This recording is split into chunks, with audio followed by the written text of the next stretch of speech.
안녕하십니까. 이어서 원주권 뉴스입니다. 오늘 지금까지 도내에서 20명의 신규 코로나19 확진자가 나오면서 나흘째 두 자릿수 확진이 이어졌습니다. 강릉에서 또다시 외국인 6명 등 모두 7명이 잇따라 확진됐고, 동해에서는 기존 확진자의 접촉자 4명이 양성 판정을 받았습니다.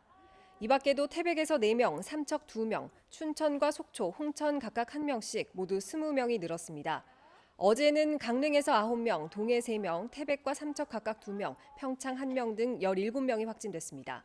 현재 원주의 누적 확진자는 655명, 도내 누적 확진자는 2,897명입니다. 오는 27일부터 아스트라제네카 백신을 맞게 될 70세 이상의 사전 예약률이 50%를 넘었습니다. 강원도에 따르면 오늘 0시 기준 70세에서 74세까지의 예약률은 52.8%, 65세에서 69세까지는 40.1%로 모두 전국 평균보다 1%포인트 정도 높았습니다. 오늘부터는 60세에서 64세까지 대상이 확대돼 다음 달 3일까지 예약이 진행됩니다.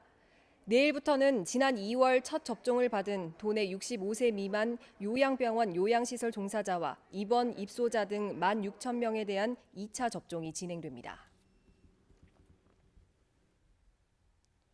오늘 원주 신림의 낮 기온이 33.7도까지 오르는 등 영서 남부 지역의 낮 기온이 30도 안팎까지 올랐습니다.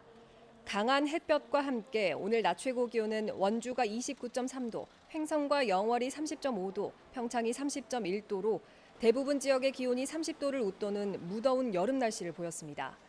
기상청은 내일까지 평년보다 4에서 7도가량 높은 더운 날씨가 이어지다가 주말에 비가 내리면서 평년 기온을 되찾겠다고 예보했습니다.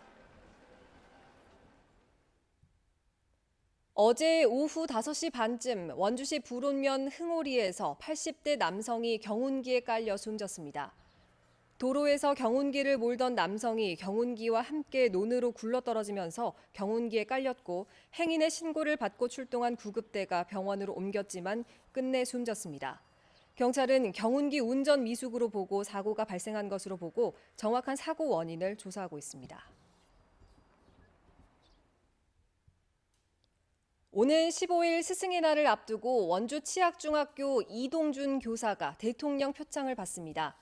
교직 경력 25년인 이동준 교사는 집에서도 실험의 원리를 이해할 수 있도록 과학 가상 실험 사이트를 개설하고 이를 일본어와 영어판으로 만들어 전 세계에 보급했습니다.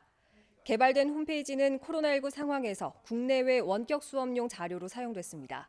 이 교사는 내일 제40회 스승의 날 기념식에서 표창을 받습니다.